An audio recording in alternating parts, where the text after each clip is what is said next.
요한복음 7장 37절부터 39절 끝까지 읽도록 하겠습니다. 세 절 말씀 같이 한번 읽겠습니다. 명절 끝날 곧 큰 날에 예수께서 서서 외쳐 이르시되 누구든지 목마르거든 내게로 와서 마시라. 나를 믿는 자는 성경의 이름과 같이 그 배에서 생수의 강이 흘러나오리라 하시니 이는 그를 믿는 자들이 받을 성령을 가리켜 말씀하신 것이라. 예수께서 아직 영광을 받지 않으셨으므로 성령이 아직 그들에게 계시지 아니하시더라. 아멘. 인사 한번 하겠습니다. 여기에 오셨으니 잘하셨습니다.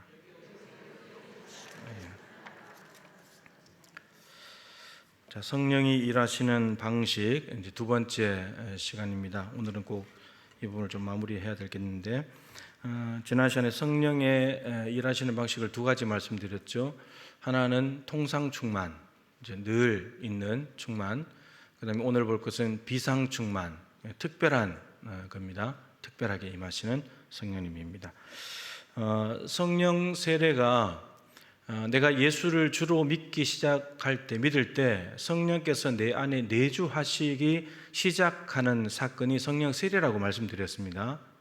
내가 예수님을 나의 구주로 모십니다 라고 했을 때 성령이 내 안에 이제 살기 시작하시는 거예요. 이게 성령 세례입니다. 성령 세례. 그리고 성령 세례 받은 사람은 이제 성령 충만을 받아야 되는데, 그 성령 충만의 모양이 두 가지인데, 하나는 통상적으로 오시는 거고, 하나는 비상적으로 특별하게 오신다, 이런 겁니다. 그 지난 시간에 말씀드린 것이 이제 점진적으로 인격이나 생활의 모든 면들이 예수님을 닮아가고 거룩하게 변화돼 간다. 그러면서 갈라디아서 5장 25절 26절을 본문으로 했는데, 성령으로 살면 성령으로 행할지니, 성령님과 2인 삼각관계 하는 거예요. 보조를 맞춰서 나가는 거예요. 그죠? 그래서 성령님이 거룩하신 분이기 때문에 그분을 쫓아가야, 그분과 자꾸 어울리고 그분에게 순종하고 그분이 하자는 대로, 그분이 가자는 대로 가야 우리는 성령께서 우리 안에 늘 충만히 임하시면서 우리는 점점점 바뀌어져 간다. 그래서 2인 삼각경기를 지금 시작하는 사람하고 10년 동안에 예수 믿고 2인 삼각경기를 한 사람은 분명히 다르다 말씀드렸습니다. 그러니까 성령님과 함께 사는 삶이 시간이 오래되면 오래될수록 점점점 거기에 맞춰서 살아가야 되고, 그분의 뜻을 행하는 것이 즐겁고 순종이 빠르고 불순종하는 게 힘들고, 이런 삶이 이제 되는 거예요. 근데 이제 초짜는, 이제 가는 사람은 자기 보조를 못 맞춰가지고 아프고 힘든 거예요. 자빠지는 거예요. 내 고집대로 가려고 하고 이러니까 힘든 거예요. 그러니까 보조를 맞춰서 연습을 많이 하면 할수록 익숙해지고 편안해진다. 이게 중요하다 그랬죠. 그래서 하다 보면 이제 성령의 9가지 열매가 맺히게 되고 그렇게 됩니다. 오늘 아까 찬송 불렀는데 강물같이 흐르는 기쁨. 여러분, 이 강물같이 내 속에 기쁨이 이제 넘쳐난다, 이렇게 되면 이게 이제 내 안에 성령이 계시기 때문에 기쁨이 이제 나오는 거거든요. 이런 것들은 희락은 성령의 열매이기 때문에 내 안에 성령께서 통상적으로 늘 계시는 겁니다. 뭐 갑자기 엄청나게 성령의 강력한 역사가 임해가지고 기쁨이 올 수도 있지만, 그냥 살아가는데 뭐 특별한 일이 있는 게 아닌데 즐거워요, 기뻐요. 이게 성령께서 내 안에서 지금 일하고 계시고 사역하고 계신 거예요. 그렇다는 의미입니다. 자, 오늘은 이제 성령께서 이제 비상적으로 특별하게 이제 임하시는 건데, 통상 충만은 가랑비 같은, 보슬비 같은 거라고 말했죠. 근데 이 비상 충만은 뭐냐면 소낙비 같은 거예요. 갑자기 집중호우가 내리듯이 이 소낙비 같이 내리는 그러한 겁니다. 그래서 어느 순간에 갑자기 일어나는 거예요. 갑자기 오는 것이고, 성령의 임재와 능력을 확실하고도 선명하게 내가 의식적으로 성령께서 오셨구나, 이거 금방 알아차릴 수 있을 정도로 경험하는 거예요. 이 성령의 강력한 임재와 능력을 나도 알고 남도 알아요. 그러니까 옆에 사람 보면서, 저 사람 보면서 옆에 사람이 저 사람 성령이 임했다, 이거 알아차릴 수 있다는 거예요. 이게 이제 비상충만이에요. 너무나 강력하게 임해가지고. 그러니까 영적으로 무지하면 못 알아차릴 수는 있어요. 오순절날 성령이 임했는데 제대로 술 취한 거, 이렇게 알아차리는, 이거는 영적으로 무지한 거고, 근데 영적으로 조금 감각이 있는 사람은 성령이 임했을 때 저 사람 성령이 오신 거다, 이렇게 알 수 있다는 거예요. 자기도 알고 남도 아는 거예요. 이게 이제 비상충만입니다. 그 다음에 인격과 생활이 성령의 능력으로 전격적으로 변해버려요. 완전히 바뀌어버려요. 순식간에. 그러니까 이런 경우는 참 드문 경우인데 바울 같은 경우가 확 바뀌어버렸죠. 바울 같은 경우가. 성령께서 이 다메섹으로 가는 사울을 사로잡아가지고 완전히 바꿔놔버렸죠. 그래서 눈을 뜨자마자 제일 먼저 한 일이 뭐죠? 세례를 받았습니다, 여러분. 이 세례를 받았다는 말은 가벼운 말이 아니고 이 예수님을 그리스도로 믿는 사람이 받는 것이 세례입니다. 그런데 그동안 사울은 예수가 그리스도가 아니고 죄인이었잖아요. 죄인이었기 때문에 예수 믿는 사람도 핍박해야 되고 교회도 무너뜨려야 되고 감옥에 갖다 넣어야 됐거든요. 근데 세례를 받았다는 말은 이제 예수가 죄인이 아니고 예수는 그리스도다, 내 구원자라고 믿게 됐다는 거예요. 그러면서 눈을 뜨자마자 세례받고 음식을 먹고 강건해져서 곧바로 한 일이 다메섹에서부터 예수를 그리스도라고 전하기 시작했죠. 그러니까 이거는 성령의 강력한 비상적으로 임하시는 충만함이에요. 확 바뀌어버리는 거예요, 그냥. 예. 근데 여러분 성령께서 갑자기 이렇게 임하신다고 해서 다 바울처럼 이렇게 가는 게 아닙니다. 그런 경험이 있어도 곧바로 나가서 예수를 전한다든지 뭐 그런 삶이 자동적으로 되는 게 아니에요. 안 될 수 있어요. 얼마든지 가능한 일이거든요. 예, 이렇게 되는 거예요. 그리고 구체적으로 좀 여러 가지 형태로 드러나는데 제가 9가지 정도로 이렇게 한번 쭉 이야기를 해보겠습니다. 성령의 비상 충만이 오게 되면은 여러 가지 형태로 나타나는데 끊지 못하던 죄를 갑자기 끊어버리게 돼요. 내 힘으로 죄를 못 끊었는데 늘 죄의 종이 되어서 그 죄에 끌려다녔는데 그 죄가 오면 내가 꿈틀꿈틀거리면서 거기에 자빠졌는데 성령이 갑자기 임하셔버리면 그 죄가 끊어져 버려요. 이 성령의 능력으로 끊는 거죠. 이렇게 된다는 말이에요. 에베소서 19장에 보면 여러분 사도행전에 나오는 성령 세례와 성령 충만은 대부분 다 비상충만이에요. 갑자기 임하시는 성령의 능력으로 나타나는 일들이에요. 에베소 19장에 바울이 3년 동안 말씀을 전했을 때에 저들이 어떤 변화가 일어났죠? 마술서적을 스스로 다 불태웠잖아요. 마술서적을. 여러분 이게 보통 있는 일이 아니죠. 흔한 일이 아니에요. 그가 수십 년 절에 다니는 사람이 갑자기 은혜를 받고 자기 집에 있는 불교에 관련된 모든 것들을 불태우는 그런 거예요. 우리가 예수님을 성령님을 받았다고 해서 갑자기 죄가 다 끊어집니까? 그렇지 않거든요. 여전히 또 죄 가운데 살고 그렇게 사는데 이 마술서적 늘 말씀드리지만 은 5만 이렇게 은 5만 은 5만은 노동자 하루 품삯이 은 하나예요. 1데나리온이 노동자 하루 품삯이듯이 은 하나가 노동자 하루 품삯입니다. 은 5만이면 건강한 노동자 한 명이 137년 동안 한 푼도 쓰지 않고 모아야 될 돈이에요. 137년 동안 하루도 안 쉬고 일해야지만 벌 수 있는 돈이에요. 그럼 다르게 말하면 137명의 건장한 사람들이 1년 동안 연봉을 다 모은 액수만큼의 그거예요. 어마어마한 거죠. 근데 그 마술서적을 에베소는 완전히 그 마술서적 없으면 안 되는 그런 도시였는데 바울이 3년 동안 말씀을 전하면서 에베소 오순절 역사도 있었고 그러면서 저들에게 여러분 성령 충만은 말씀 충만이에요. 이 성경의 저자가 성령이시기 때문에 성령 충만하다는 말씀이 뚫고 들어가 버리는 거예요. 그래서 뚫고 들어가서 마술서적 이제 필요 없어. 예수가 있으면 돼. 마술서적 용도 폐기. 이렇게 갑작스럽게 마술서적으로 불태워버리는 역사가 성령의 역사 때문이에요. 이런 겁니다. 이런 거. 네.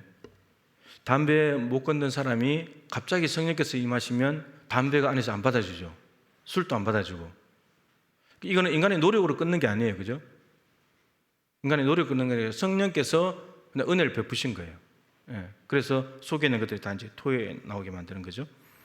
그 다음에 두 번째는 성경 말씀이 살아 움직이는 것 같은 실감을 할 때가 있어요. 여러분 이런 경험 있습니까? 없으시구나.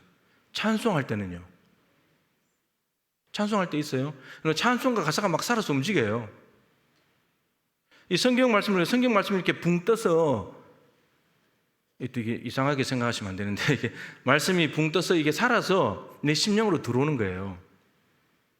여러분 이거는 성령께서 하시는 일이에요. 성령께서. 제가 청년 시절에 이제 찬양대를 이제 하는데, 그날 찬송가가 지금 기억이 안 나는데, 이 찬송가예요. 그 메마른 땅을 걸어가도, 메마른 땅을 종일 걸어가도, 그 찬송가 있죠. 피곤치 않다. 여러분, 그 찬송가를 찬양대가 하는데 이 말씀이 이 가사가 살아 있어요. 그 가사는 성경에 있는 그대로잖아요. 근데 그게 살아서 움직이는 거예요. 근데 그 움직이게 되니까 어떻게 되냐면 내 마음속에 기쁨이 엄청나게 나요. 정말 이거는 내가 의도한 기쁨이 아니에요. 내가 만들어낼 수도 없고. 근데 그 가사가, 찬송 가사가, 그렇지, 메마른 땅을 걸어가도 예수님이면 괜찮지. 그 가사가 살아서 내 마음을 온전히 감싸고 주장하면서 마음속에 염려 근심 다 사라지고 그 기쁨이 안에 충만한 거예요. 찬송 부르면서. 다른 찬양대를 했을, 다른 시간에 불렀을 때와는 전혀 다른 느낌. 이런 게 있어요. 이런 게 좀 별로 와닿지 않는 느낌이네요, 그죠? 예전에 말씀드리지만 제가 저기 늘 앉아서 예전에 이제 오후에 때 교육 전사님들이 설교하잖아요. 근데 마음속에 뭔가가 이렇게 무거운 게 있는데 그때 교육 전사님이 설교를 하면서 지나가면서 한 단어를 딱 이야기했는데 그 단어를 딱 듣는데 내 속에 있던 무거운 게 싹 내려가 버렸어요. 이게 성령께서 지금 내 심령 가운데 그 전도사님의 입을 통해서 그 단어 하나를 마음속에 넣어주시는 거예요. 이게 성령께서 레마로 주시는 말씀인 거예요. 근데 그 말씀이 살아서 내 마음을 움직여서 녹여버리는 거예요. 이런 게 예배하고 말씀 듣는 기쁨인 거예요. 이게 은혜죠. 이게 성령께서 하신 일이라는 거예요. 우리 안에 이 선입견이 있어요. 이제 다 그렇지는 않겠지만 이제 교육전도사님 설교는 뭐 그저 그렇지, 이런 생각들. 그래도 담임 목사 설교를 들어야지. 유명한 교회 담임 목사 설교를 들어야지. 한 교회 안에서도요 차이가 나요. 담임 목사 설교할 때 하고 부목사 설교할 때 하고 전임 전도사 할 때 하고 교육전도사 설교할 때 차이가 나요. 사람들의 숫자부터 일단 차이가 나고 안 와요, 안 와. 예. 근데 여러분, 그 하나님께서 그 시간에 다 말씀하시던 거거든요. 우리의 선입견이 하나님의 은혜를 막는 거예요. 성령님은 일하실 수 있는 건데, 네. 정말 딱 두 글자 단어 하나였어요. 하나가 딱 들려오는데 그냥 여기서 해결돼 버렸어요. 네, 놀라운 은혜죠. 성령께서 지금 그렇게 일하신다는 거예요. 일하신다는 거예요. 그리고 그 김대철 목사님 있을 때 그때 처음으로 불렀던 노래가 성령의 새바람 이 땅에 동과서 남가부 후렴이 성령의 새바람 이 땅에 불어오소서. 여러분, 그 찬양을 처음 부르는데 제가 저기 앉아서 울었어요.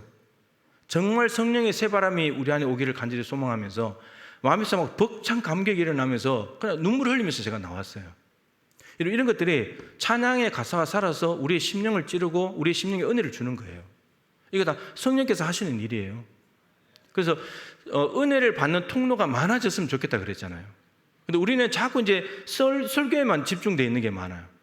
앞에 부르는 찬양팀의 찬양은 그냥 예배 준비 찬송이고, 준비가 아니에요, 여러분. 그게 예배예요. 하나님이 그 시간부터 일하시는 거예요. 우리가 하나님의 능력을 왜 넓게 경험하지 못하느냐? 하나님이 일을 안 하시는 것이 아니라 우리가 스스로 제한해버리기 때문이에요. 내가 생각할 때 하나님은 설교 시간에 말씀하실 거야. 그 설교 시간, 예배 시간 중에 절반이 되니까 거기에만 집중하는 거예요. 근데 그렇지 않다 그랬잖아요. 오히려 예배 시간에 제일 중요한 순서가 뭐라 그랬죠? 성경 봉독이라고 했잖아요. 성경 봉독. 성경 봉독보다 중요한 시간이 없어요. 설교 시간에 다른 성경 본문을 인용할 수 있는데 그 본문보다도 그날 당일 본문이 더 중요해요. 그러니까 제가 움직이지 말라고. 찬양대 지휘자, 반주자 움직이지 말라고. 말씀에 집중하고, 극단적으로 말하면 그 시간에 성령께서 성경 봉독할 때 말씀을 깨닫게 해줘버리면 그날 설교 안 들어도 돼요. 이 책의 저자의 직강을 들었는데 설교자가 이걸 가지고 여러 참고서를 보면서 풀어가지고 쉽게 전달하는 거하고 비교가 안 되는 거죠. 그걸로 끝인 거예요. 그만큼 그 시간이 중요한 거예요. 근데 우리의 생각에 성경 봉독은 그냥 성령이 읽는 거야. 그리고 이제 하나님께서 은혜 베푸실 거는 설교야. 이렇게 가니까 우리가 스스로 하나님의 능력을 제한해버리는 거예요. 하나님의 능력이 부족한 게 아니에요. 하나님의 능력이 없어서 지금 우리가 은혜 못 받는 게 아니에요. 은혜 안 베푸시는 게 아니에요. 우리가 제한해버리는 거예요. 그래서 여러분 열어놓으세요. 열어놓으세요. 생각지도 못했던 곳에서 하나님이 은혜를 베푸십니다. 네. 제가 이거 한번 얘기한 적이 있었는데 예전에 이제 청년 시절에는 찬양팀이 붐이 일어났었어요. 그래서 교회들마다 찬양팀이 뭐 2개씩 3개씩 막 있었어요. 근데 찬양 인도를 하면서요, 찬양 인도자가 보면 은혜 받는 찬양이 있어요. 대체적으로 부르면 은혜 받는 찬양인데, 제가 어느 날 이 생각을 했어요. 지금까지 했던 것 중에서 은혜 받은 찬양을 싹 골라서 하면 은혜가 넘칠 거다. 이렇게 생각할 만하잖아요. 어떤 곡들은 은혜가 안 되는 곡 보여요. 인도자는 찬양 인도를 하면서 사람들을 살펴야 되거든요. 그래서 사람들이 이제 정말 깊이 빠져들어서 손 들고 은혜 받는다 그러면 거기를 반복하는 거예요. 계속 은혜가 지금 임하고 있는 거니까. 근데 별로 반응이 시큰둥하다 그럼 빨리 지나가야 돼요. 근데 정말 은혜 받는 부분의 곡들이 있는데, 부를 때마다 대체로 은혜 받는 곡들인데 제가 그걸 싹 모아가지고 했거든요. 어떻게 됐을까요? 은혜가 넘칠 것 같죠? 아니에요. 그게 우리 인간에게 생각인 거예요. 인간의 생각인 거예요. 그렇기 때문에 전혀 은혜가 안 될 것 같은 곡인데 하나님께서 은혜를 주실 때가 있어요. 전에 있던 교회 이제 중고등부 수련을 앞두고 수련회 준비 기도회를 하는데, 우리에게 향하신 여호와의 인자심이 크고 진실하시도다, 그 찬양 있잖아요. 아주 짧은 거. 그럼 그걸 했는데요. 이 찬양 인도자도, 설교자도 찬양 인도자도 이게 이제 어느 정도 영적 흐름이 있어요. 내가 어느 지점 여기에서 강조를 두고 간다, 이게 있어요. 그래서 이제 나름대로 인도를 하면서 요 지점이 한 3번째 곡이 이제 여기가 중요한 거다, 이렇게 하고 있는데, 근데 이미 한 명이 준비하는 고등부 학생 한 명이 우리에게 향하신 이 찬양 부르는데 벌써 울고 있는 거예요. 앉아서 대성 통과하면서 울고 있는 거예요. 고등부 회장이었거든요. 잊을 수가 없어요. 내가 생각했던 은혜의 지점은 3번째 곡인데, 근데 하나님께서는 첫 번째 곡부터 임해버린 거예요. 우리에게 향하신 여호와 인자하심이 크다. 이게 굉장히 이제 내용적으로 보면 굉장히 좋은 내용인데, 이게 은혜 받기가 쉽지 않은 곡인데, 근데 거기에서 깨져버린 거예요. 수련회 준비하면서. 그러니까 이런 게 하나님의 역사가 우리하고 생각하고 전혀 달라요. 전혀 기대하지도 않았던 곳에, 생각지도 못했던 곳에 하나님은 역사하신다는 겁니다. 이게 성령님의 자유니까. 그래서 우리가 성령님의 능력과 임하심을 너무 제한할 필요가 없어요. 제한하면 우리만 손해예요. 네. 그렇기 때문에 열어놔야 돼요. 열어놔야 돼요. 네. 자, 예전에 그래서 이런 게 있었잖아요. 자기 남편 이제 전도하기 위해서 남편을 데리고 왔잖아요. 신발부터 가지고 와서 이제 기도하고, 하나님 이 신발 주인은 아직 못 왔는데 신발 주인 오게 해주십시오. 그래 왔는데 정말 이제 사정사에서 한 번 왔는데, 그날 본문이 창세기 5장인가 있는 죽었더라, 이 얘기. 근데 하필 목사님이 왜 이런 날 또 죽었더라 이런 얘기를 하시는가, 살았더라고 해야지. 그런데 그 남편을 보니까 울고 있는 거예요. 그러고 나중에 끝나서 물어보니까 당신이 왜 울었냐고 설교 듣는데, 죽었더라 나오니까 자기도 언젠가 죽겠더라는 거예요. 그래서 내가 예수 믿고 살아야 되겠다, 이렇게 된 거예요. 그러니까 우리가 생각하는 거하고 전혀 다른 거예요. 성령의 역사는 사람들마다 심령이 다 다르니까요. 그렇기 때문에 우리가 성령님에 대해서 열어놔 버려야 돼요. 성령님 내 안에서 마음껏 일하여 주십시오, 이렇게 가야 돼요. 그래야 성령님이 기뻐서 은혜를 주시는 건데, 이미 마음문을 닫아놔 버리니까 찬양 시간 아니야, 성경 봉독 더 아니지, 축도 아니야, 이렇게 가버리니까 주고 싶어도 마음을 닫아놨는데 들어올 리가 없잖아요. 그러니까 열어놓는 거, 이게 매우 중요하다는 거예요. 3번째, 인격과 생활의 전격적인 변화가 나타난다. 여러분, 이거는 완전한 성화는 아니에요. 완전한 성화 될 수가 없죠. 우리 나중에 죽어서 하나님 나라 가야지 되는 거니까. 이 땅에서는 안 되는 거예요. 그러나 계속해서 변화는 되는 거예요. 이게 성령 통상 충만처럼 이렇게 꾸준하게 함께 하시면서 바뀌어져 가는 그런 삶은 아니지만 바뀌어져 가는 거예요. 한 번씩 큰 사건들을 통해서 바뀌어져 가는 거예요. 예. 베델에서 야곱이 돌베개하고 자다가 하나님을 딱 만났잖아요. 인생의 획을 긋는 사건이에요. 야곱에게는 모태 신앙인데 집에 있을 때 하나님을 잘 몰랐거든요. 근데 하나님이 여기 계시네. 그러고 나는데 20년 바다나람 삶을 살아갈 수 있는 힘을 얻게 돼요. 이런 거예요. 한번 딱 만났는데 바뀌어져 버리는 거예요. 그리고 돌아올 때 내가 지팡이만 가지고 갔는데, 내가 지금 부인 4명에다가 자녀들 12명에다가 2떼나 데리고, 짐승은 2떼나 데리고 왔다, 하나님의 은혜로 살았다, 이렇게 고백해 버린다고요. 그리고 돌아와서는 에사하고 문제를 해결되는데 야복강에서 또 하나님의 강력한 은혜를 입어요. 그러면서 야곱이 달라져요. 쩔뚝쩔뚝 절면서도 하나님의 은혜 베푸신 거지, 하나님이 날 도와주신 거지, 이렇게 사는 거예요. 이런 것들이 있다는 거예요, 성령께서. 그러니까 분명히, 그러니까 성령께서 우리에게 통상이든 비상이든 오셔야지 우리는 바뀌어져요. 예. 그래서 결국은 우리를 새롭게 하시려고 오시는 거예요. 우리 새롭게 하시려고. 자, 그다음 네 번째, 방언, 예언, 신유 등의 기적과 같은 은사들을 체험합니다. 성령의 비상 충만이에요. 특별하게 임하셨을 때 나타나는 일이죠. 그래서 여러분들이 기도회를 하다가 방언이 터졌다 그러면 성령께서 비상적으로 그분에게 임하신 거예요. 그래서 방언이 터진 거예요. 그런 일들이 있다는 거죠. 신유의 은사가 임하기도 하고 이런 일들. 오순절 날에 일어났던 일들이잖아요, 그죠?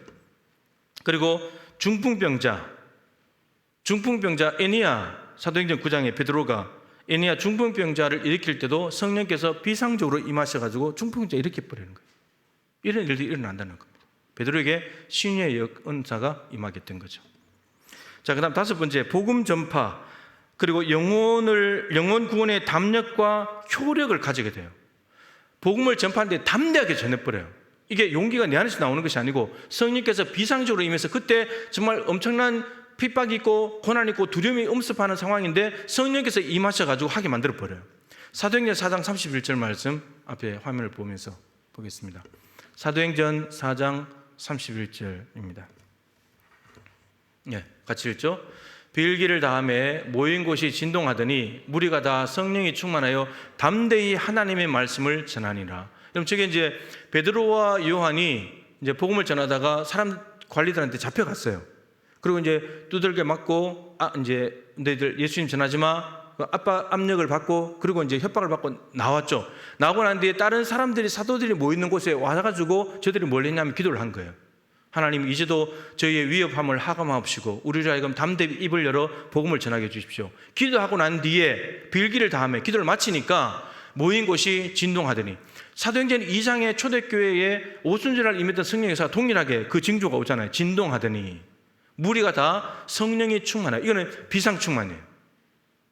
기도하는 그 자리에 성령이 특별하게 임하신 거예요. 그래서 어떻게 됐다고요?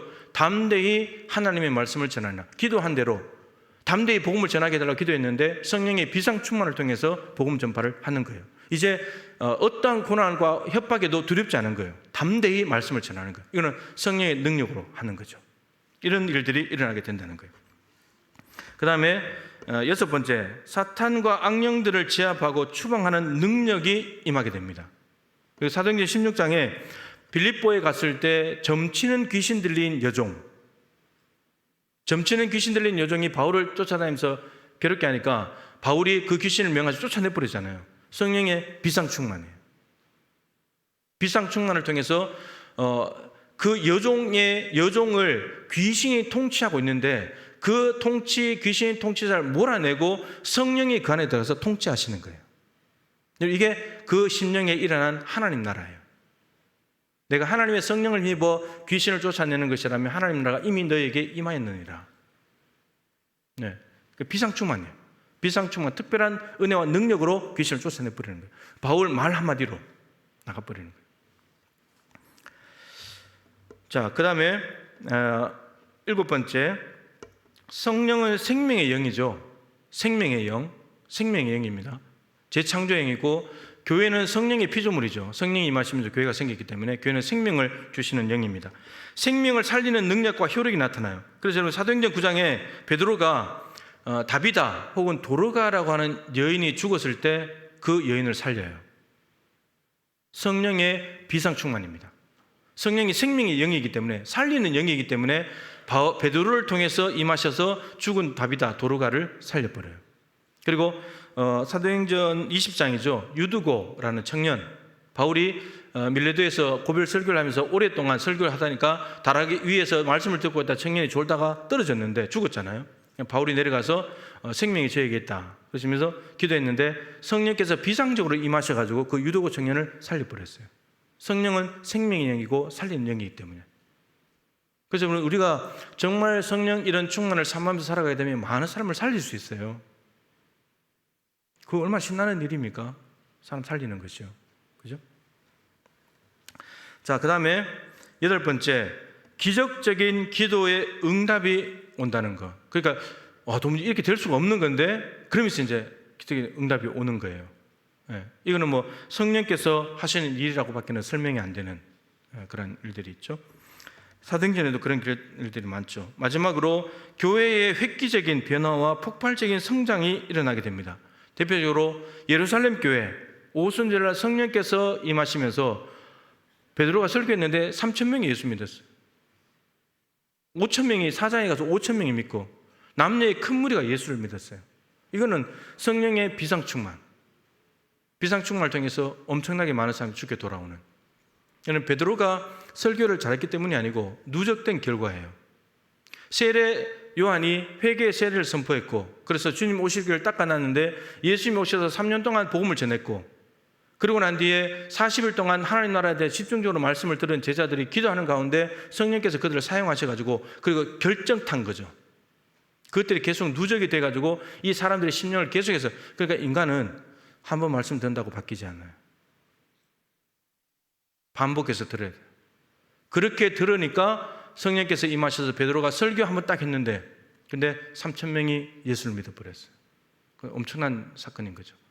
사도행전 11장에도 지난번에 바나바 봤지만 안디옥 교회, 사울의 박해로 인해서 흩어진 사람들이 베네게와 구브로 저기까지 가서 일부는 유대인에게만 전하는데 어떤 사람들이 헬라인에게도 복음을 전하면서 안디옥에 엄청나게 예수 믿는 사람들이 늘어났죠.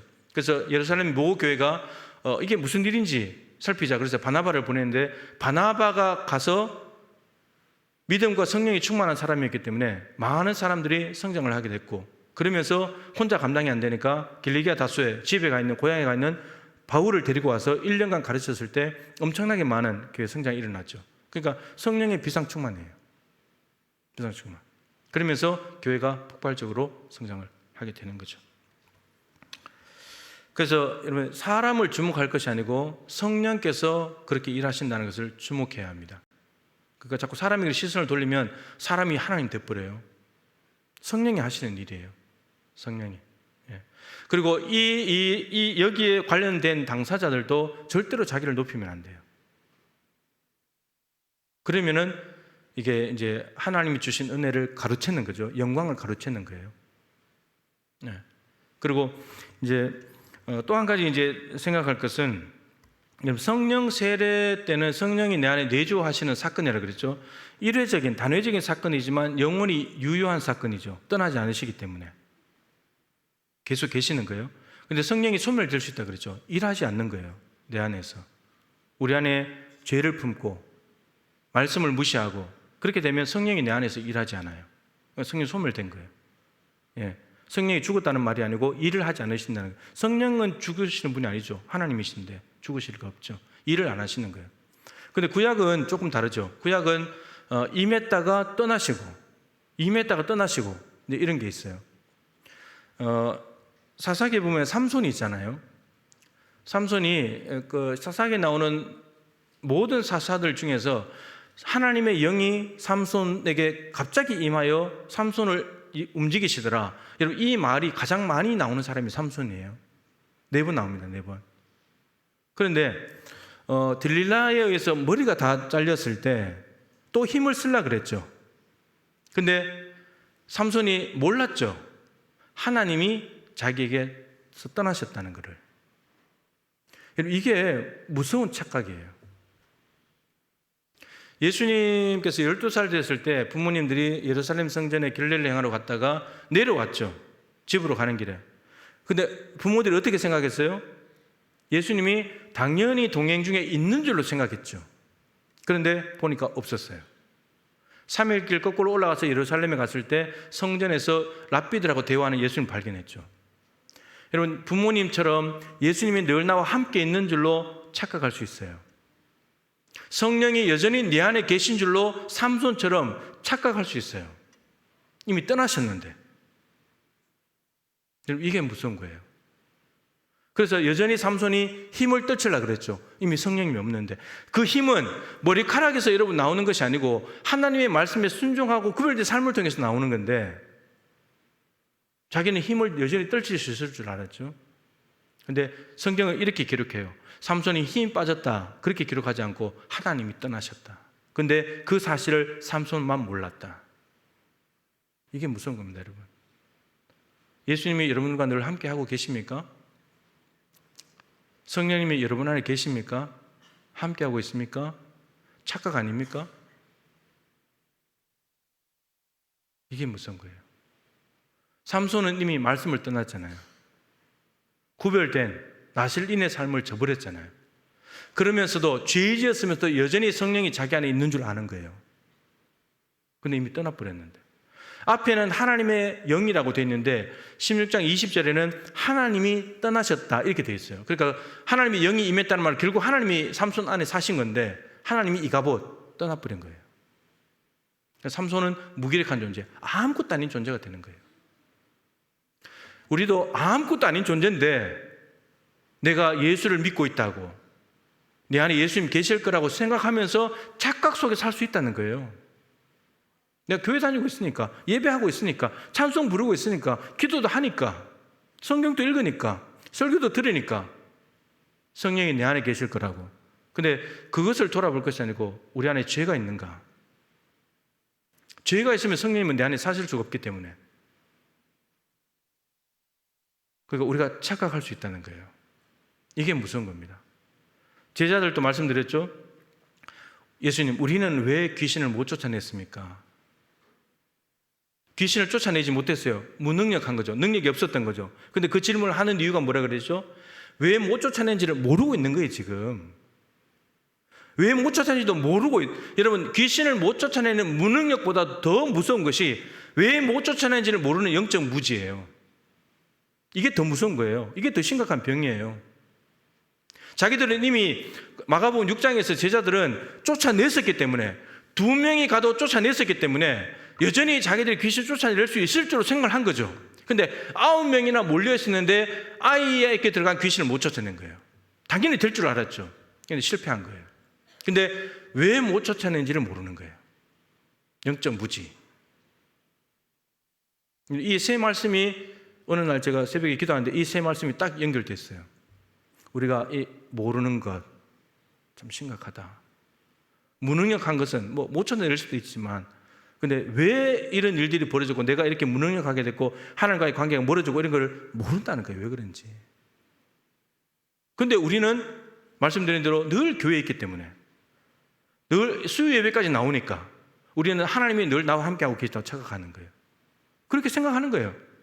내가 하는 일이 맞다고 이렇게 생각하는 거예요. 근데 정말 하나님이 계실까? 이게 정말 너무나 무서운 말씀이에요. 자, 성령은 분명히 소멸될 수 있습니다. 성령을 소멸치 말라 그랬잖아요, 분명히. 그 문맥에서는 말씀을 떠나면, 하나님 말씀을 무시하게 되면 성령은 소멸합니다. 그러니까 말씀에 순종하는 것, 말씀을 존중하는 것, 이게 너무너무 중요한 거예요. 그래야 성령께서 일하실 수가 있습니다. 삼손도 결국은 말을 안 들은 거잖아요. 말을 안 들은 거잖아요. 예루살렘 성전 결국은 말씀 안 들은 거잖아요. 우상 숭배하고 하니까 이가봇 해버린 거잖아요, 하나님이. 악취가 나서 예루살렘 성전에 사실 수가 없어서 떠나버린 거예요. 그런 겁니다. 자, 이제 마무리를 하면 성령께서는 다양한 모습으로 이제 임하시죠, 그죠? 그래서 사도행전 2장에 거기 보면 불의 혀같이 갈라지는 것들이 임하셨다. 불과 같은 성령님. 그리고 거기에는 강한 바람 같은 소리가 났다 그랬죠. 요한복음 3장 8절 말씀 한번 읽어봅시다. 앞에 보시면서 세 번째 말씀입니다. 시작. 바람이 임의로 불매 내가 그 소리는 들어도 어디서 와서 어디로 가는지 알지 못하나니 성령으로 난 사람도 다 그러하니라. 니고데모하고 예수님 대화 나누실 때 거듭나지 아니하면 하나님 나라를 볼 수 없다. 물과 성령으로 거듭나지 않으면 하나님 나라를 갈 수 없다. 두 가지 말씀. 볼 수도 없고 못 보니까 못 가는 거죠. 그러니까 하나님 나라 못 보니까 세상 나라밖에 못 보는 거예요. 그러니까 이 눈이, 우리의 심령이 거듭나야 하나님 나라를 볼 수 있는데 거듭나지 못하니까, 위로부터 못 나니까 이 땅만 쳐다보니까 이 땅에서밖에 못 사는 거예요. 하나님 나라 갈 생각도 못하고. 그러니까 그런데 성령께서 왔는지를 어떻게 아느냐 거듭난다는 것이 바람이 임의로 불매. 바람은 누가 조정할 수 있는 게 아니죠, 그죠? 바람이 그냥 임의로 부는 거예요. 근데 그 소리는 들어도 바람 소리는 듣죠. 태풍이 왔을 때 여러분 바람 소리 들었잖아요, 그죠? 바람 소리 들었는데 어디서 와서 어디로 가는지 몰라요. 안 보이니까. 근데 여러분 바람이 지나고 나면 흔적이 남죠. 순천은 그래도 많이 피해 없이 지나갔는데 저기 서면 쪽인가 어디 저쪽에 벼가 많이 누웠다대요. 그 저거는 사람이 눕혀놓은 게 아니고 바람이 눕혀놓은 거예요. 바람이 지나간 거죠. 똑같은 거예요. 성령이 지나간 사람은 벼가 누워있듯이 뭔가가 있다는 거예요. 이 심령 안에 사람에게 뭔가 있다는 거예요. 그래서 바람처럼 임하시는 성령님, 그리고 불처럼 임하시는 성령님, 그리고 오늘 본문의 말씀은 물이에요, 물. 자, 오늘 말씀으로 돌아가서 보면요, 말씀을 보기 전에 에스겔 47장 1절 말씀을 먼저 보겠습니다. 에스겔 47장 1절 시작. 그가 나를 데리고 성전 문에 이르시니 성전의 앞면이 동쪽을 향하였는데 그 문지방 밑에서 물이 나와 동쪽으로 흐르다가 성전 오른쪽 제단 남쪽으로 흘러내리더라. 47장에 저 물이 성전 문지방에서 흘러나온 물이 흐르고 동쪽으로 흘러서 사해바다까지 가서 발목, 무릎, 허리에 차서 헤엄칠 강이 되었는데 죽은 사해바다가 다 살아났다. 물고기가 살고 물고기가 생기니까 어부가 살아나게 되고 물이 회복됐으니까 사해바다 주변에 과목이 살고 그걸 과일을 따서 먹고 해마다 달마다 새로운 열매들이 맺히고 놀라운 삶의 변화가 일어났다는 말이죠. 그런데 저 성전 문지방에서 흘러나온 물 저걸 기억하시고, 그래서 저 물이 여러분 세상을 살리는 것은 죽은 사해바다와 같은 이스라엘의 남유다의 영적인 상황, 그 상황을 살리는 것은 성전 문지방에서 나온 물이 살린다. 하나님으로부터 온 것이 살린다. 이 땅에 있는 것들이 못 살린다는 거죠. 하나님이 살리시는 거예요. 자, 오늘 말씀으로 돌아가서 명절 끝날 이 초막절입니다. 초막절 절기가 큰 날에 예수께서 서서 외쳐 이르시되, 초막절은 첫째 날에도 대성회를 지키고 마지막 날도 대성회를 지켜요. 구약의 말씀이냐면, 그래서 마지막 날에 끝날에 그죠? 예수께서 서서 외쳐 이르시되 누구든지 목마르거든 내게로 와서 마셔라. 목마른 사람은 누구든지 오라는 거예요. 그 사람이 뭐 신분과 지위가 어떻든 나이가 많든 어리든 아무 상관없이 오라는 거예요. 목마른 사람만 오라는 거예요. 갈증을 느끼는 사람은 오라는 거예요. 의에 줄이고 목마른 사람은 오라는 거예요. 38절에 내게로 와서 마셔라. 그럼 예수님이 너희들에게 필요한 건 내가 줄게. 너희들 갈증 내가 해소해 줄게. 오라는 거예요. 이사야 55장에 오라 너희 목마른 자들은 물로 나오라. 돈 없는 자들아 돈 없이 값없이 와서 포도와 젖을 사라. 나한테 오라는 겁니다. 돈 없는 사람도 오라는 거예요. 내가 주는 포도주와 젖을 사라는 거예요. 돈 없이 와서 사라는 거예요. 돈 없이 사는 방법은 뭐죠? 시간으로 사는 거예요. 하나님 앞에 나가서 포도주와 젖을 주세요 하면 사는 거예요. 시간만 내면 되는 거예요. 똑같아 초청하시는 거예요. 지금 수고하고 무거운 짐진 자들 다 내게로 오라 초청하시는 거예요. 여기도 지금 누구든지 목마르든 내게로 와. 다른 데 가지 말고 나한테 와. 내가 줄게. 근데 뭘 주시느냐? 목마른 자들에게 나를 믿는 자는, 근데 와야 되는데 내가 나를 믿어야 되고 내가 네 목마름을 해결해 줄 것이라는 것을 믿어야 된다. 그럼 그 믿는 자들에게 성경에 이런 것 같이, 구약 성경에서 말한 바와 같이 그 구약 성경이 아까 그 에스겔 40장 1절과 연결될 수 있어요. 자, 그래서 그 배에서 생수의 강이 흘러나오리라 하시니, 이렇게 정확한 구절은 구약에 없어요. 그 에스겔 47장 1절이나 이사야 55장 1절 아니면 58장 11절 에덴 동산 같은 물된 동산 갖게 해주겠다, 그런 말씀들인데, 이 말이 무슨 말이냐? 그를 믿는 자들이, 예수를 믿는 자들이 받을 성령을 가리키는 거다. 그러니까 목마른 사람이 내게 오면 내가 마시게 해줄 텐데 뭘 마시게 해주겠다는 거예요? 성령을 마시게 해주겠다는 거예요. 근데 성령이 뭘로 지금 표현된 거죠? 물로 표현이 된 거예요. 성전 문지방에서 흘러나온 물이 세상을 가서 죽은 세상을 살리는 것은 성령의 능력이에요. 성령의 능력이에요. 성령은 생명의 영이고 살리는 영이기 때문에 그리 가능하다는 거죠. 자, 근데 예수께서 아직 영광을 받지 아니하셨으므로, 받지 않으셨다는, 예수님이 영광을 받으시는 건 언제죠? 승천하셨을 때예요. 하나님 보좌 우편에 갔을 때 영광이 받. 그러니까 안 하셨으므로 성령이 아직 그들에게 계시지 않더라. 그러니까 예수님이 승천하시고 난 뒤에 보혜사 성령을 보내신다 그랬죠. 그때 오시는 거예요. 그러니까 지금 예수님을 지금 믿어야 되는데, 이 땅에 온 예수님, 십자가에 앞으로 죽을 예수님, 승천하실 예수님을 믿으면 성령 받는다는 거예요. 성령이 물처럼 우리가 가서 의에 줄이고 목마른 심령들, 이 땅의 것을 아무리 다 가져도 뭔가 채워지지 않는, 뭔가 2% 부족한 그 영적인 목마름들은 성령께서 채워야 된다. 이 땅의 것을 채울 수가 없다라고 하는 겁니다. 근데 그 성령은 어떻게 받느냐? 믿으면 된다. 예수를 믿으면 된다라고 말씀하시는 겁니다. 성령님은 다양한 모양으로 다양한 얼굴을 가지시고 일하시는 분입니다. 또 보혜사도 있잖아요. 보혜사는 남을 위하여 나타난 자, 우리를 위해 나타나셔서 우리에게 권면도 하시고 격려도 하시고 힘도 주시고 말씀도 하시고 이끌어 주시고 인도해 주시고 그런 일들을 하시는 분이에요. 네. 불은 태우는 거잖아요. 불순물들을 다 제거해 버리는 거잖아요. 그죠? 그런 거예요. 자, 사도행전의 성령 세례와 성령 충만은 거의 다 비상 충만이라고 말씀드렸죠. 거의 다 비상적으로 특별하게 갑자기 임하신 성령에 의해서 일어나는 사건들입니다. 지금 우리 시대에는 둘 다 필요합니다. 둘 다. 성령의 통상 충만을 통해서 서서히 점진적으로 예수를 닮아가면서도 9가지 열매가 맺히고 성령과 보조를 맞춰가는 삶이 필요하면서 동시에 비상적으로 임하셔서 때로는 은사도 받고 때로는 복음도 담대히 전하고 때로는 죄도 끊어버리고 이러한 일들이 경험들이 필요합니다.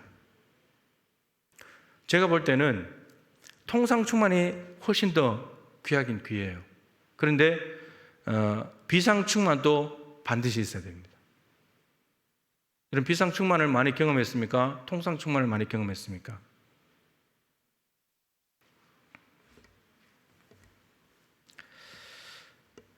자, 인격과 생활 면에서 성령님의 인도하심에 따라서 예수 그리스도를 닮아가면서 우리는 점점점 변화되어야 됩니다. 여러분, 성령님이 자신의 욕구와 어떤 만족을 위해서 우리에게 임하시고 우리에게 충만하게 하시는 분이 아닙니다. 우리를 새롭게 바꾸기 위함입니다. 전적으로 우리의 유익을 위한 것이니까. 여러분, 성령님이 하나님이시고 선하신 분이시고 사랑이 하나님이신데 우리를 나쁘게 만들려고 우리에게 임하시는 것이 아닙니다. 다 우리를 좋게 만들고 유익하게 하시려고 임하시는 거죠. 그래서 성령 충만 받으려면 사모해야 됩니다. 사모해야 됩니다. 사모하지 않으면 여러분 집에 누군가가 여러분 보고 집에 좀 놀러와, 제발 좀 와 이렇게 하지도 않는데 여러분들이 불쑥 찾아가지는 않잖아요. 오라고 해야 가지. 성령님이 오라고 하지도 않는데 뭐하러 갈까요? 사모하는 심령에게, 죄와 씨름하고 죄를 아파하는 심령에게는 성령님이 갑니다. 강력하게 갑니다. 아까 말씀드리지만 속에 있는 죄를 다 토해내게 만들어버립니다. 기도의 자리에 있으면 그런 일들이 일어납니다. 기도의 자리에 있으면 죄 안에서 성령님이 들어오시면 죄가 견디지 못해요. 너무나 추하고 더러운 것이 그냥 느껴지기 때문에 토해내야 됩니다. 입술로 고백을 해야 돼요. 내가 성령님 이런 죄를 지었습니다. 토해내버려요. 그러면요 시원해져요. 눈물이 나면서 회개가 일어나고요 마음에 엄청난 기쁨이 와요. 제가 용서됐기 때문에, 제가 죄를 끊어냈기 때문에요. 이런 것들이 비상충만이에요. 청년 시절에 귀신도 쫓아내고 비상충만이에요. 이런 일들이에요. 이런 일들. 그래서 이런 일들은 지금도 가능해요. 지금도 얼마든지 일어나는 일이고요. 성령님은 계속해서 일하시는 분입니다. 예수님께서도 내 아버지께서 일하시니 나도 일한다. 계속 일하시는 분입니다. 근데 일을 하는데 우리는 그 일하심을 못 보니까, 아까 말씀드린 우리가 너무 제한해버리니까, 성령님은 요럴 때만 일하실 거야. 제한해버리니까. 그리고 사모하는 마음도 별로 없으니까. 없어도 뭐 그냥 사니까. 굳이 성령님의 비상충만이 임하지 않아도, 방언하지 않아도 별로 불편하지 않으니까, 뭐 신유 연수 없어도 괜찮지, 뭐 의사 찾아다니면 되니까.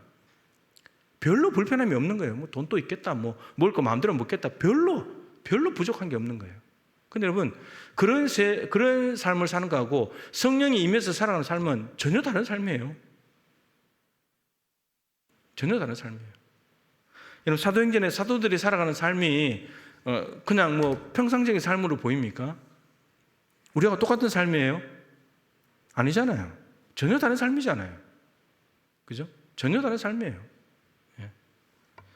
지금 예수님 믿는 것 때문에 감옥 붙잡혀 간다면 다 예수 믿는 거 포기해버릴 걸요, 아마? 재산 몰수당한다고 하면 예수 믿는 거 부인해버릴 걸요?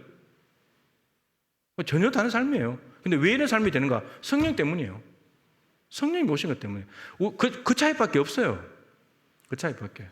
우리가 사도행전의 삶을 늘 부럽다 막 이런 게 아니고 우리도 되는 거예요. 우리도 되는 겁니다. 성령님이 뭐 사도행전 시대 뭐 일했겠습니까? 지금도 일하시는데.